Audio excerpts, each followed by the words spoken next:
Hello everyone. I would like to share a story, a small story with you. First, I will narrate this story in Hindi, and then followed by I'll share the same story in English. So, एक छोटा सा experiment था। एक school में एक teacher थी। उस class में 50 बच्चे थे और उस टीचर ने क्लास में जो है 50 बैलून रखे हुए थे। हर बैलून पे एक बच्चे का नाम लिखा था। टीचर उन सारे बच्चों को बोलती है, हर कोई जाएगा और अपने अपने नाम का बैलून लेकर के आएगा। आप लोगों के पास 10 मिनट है। बच्चे जो है 10 मिनट तक इधर उधर भागते हैं और वो बैलून खोजने की कोशिश करते हैं, बट 10 मिनट जो है गुजर जाते हैं। और 10 मिनट के बाद खाली पूरे 50 में से मात्र 4 या 5 बच्चे ऐसे होते हैं जो अपने नाम का बैलून जो है वो खोज पाते हैं। उसके बाद टीचर बोलती है, ओके, हम एक कोशिश और करते हैं। फिर से आपको मैं 10 मिनट का टाइम दूंगी, लेकिन इस बार जो है थोड़ा सा तरीका अलग होगा।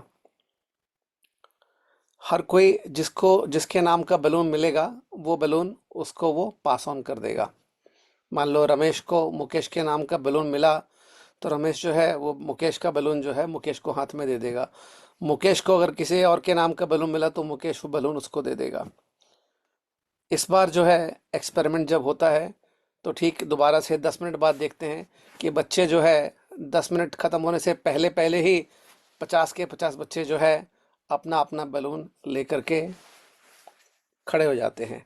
सो कहानी बहुत छोटी सी है, लेकिन अगर देखा जाए तो दोनों ही अप्रोच में, पहली अप्रोच में जब हम अपने अपने नाम का बैलून खोज रहे थे, उसमें से मात्र 50 में से 5 बच्चों को कामयाबी मिलती है। दूसरे अप्रोच में 10 मिनट पूरे होने से पहले ही 50 के 50 बच्चे जो है अपने अपने नाम का बलून लेकर के हाजिर हो जाते हैं। ऐसा क्या होता है? तो अगर आप देखोगे तो जो दूसरा अप्रोच होता है उसमें ये होता है, हमें जैसे ही कोई बलून मिलता है हम सोचते हैं कि ठीक है, इससे मेरी प्रॉब्लम सॉल्व हो ना हो, किसी और की प्रॉब्लम सॉल्व हो सकती है, तो वो बलून हम पास ऑन कर देते हैं। इससे क्या होता है कि हम अक्सर जो है जब दूसरे की मदद करते हैं तो हमारी मदद जो है खुद हो जाती है। और इस छोटी सी बात से, हम छोटी सी कहानी से हमें बहुत कुछ सीखने को मिलता है कि जब हम बहुत ज़्यादा किसी परेशानी में हो, हम अगर अपनी परेशानी भूल करके अगर हम दूसरे की परेशानी को सॉल्व करने के लिए लग जाएं, तो हमारी परेशानी खुद ब खुद जो है सॉल्व हो जाती है। तो छोटी सी कहानी है। हमें हमेशा जो है, मतलब माय फादर यूज्ड टू से, अगर पाना है तो देना शुरू कर दो। अगर आप किसी और के अगर आप खुद मुसीबत में हो, आप किसी और की मदद करने लग जाओगे, तो आप देखोगे कि आपकी मुसीबत जो है खुद ब खुद जो है हल हो जाएगी। ज़रूरी नहीं है कि आप जिस व्यक्ति की मदद कर रहे हो वही व्यक्ति आपकी मदद करेगा, लेकिन अगर आप किसी और की मदद कर रहे हो तो ये बिल्कुल तय है कि जब आपको मदद की ज़रूरत होगी, उस समय सैकड़ों हाथ जो है आपका हाथ थामने के लिए खड़े हो जाएंगे। It's law of basically giving. That's what the story tells. Now I would like to narrate the same story in English. Basically, not everyone understands Hindi. So in a classroom, basically there were 50 students and there were 50 balloons. Each balloon had mentioned name of the student. The teacher asked all the 50 students to find out the balloon with their name written on it. So this experiment is done only for 10 minutes. So in the first round, everyone starts going in a haphazard manner. They try to find out the balloon with their name. But the 10 minute passes away and only 4 to 5 students are successful in finding out the balloon with their names on it. So students are a bit upset that they are not able to find out their respective balloons. So now teacher gives them another attempt, saying that now all of you will again give you 10 minutes, but this time we are going to slightly change the rules.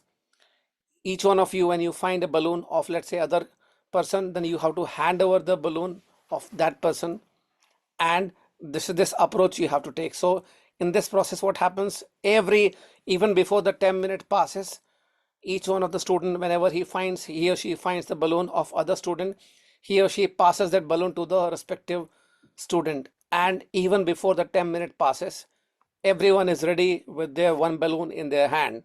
So essentially, what does this story tells?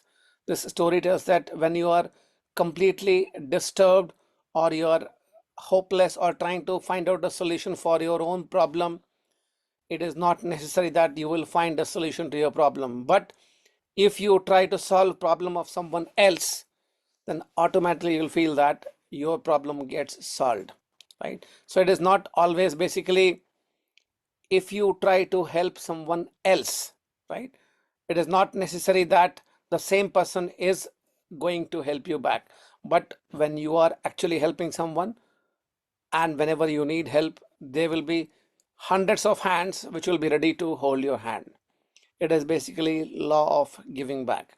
So my father used to say, if you want to earn, then start giving, right? The more you give, the more you earn, right? So a very small story, but it has a very, very, I would say, um,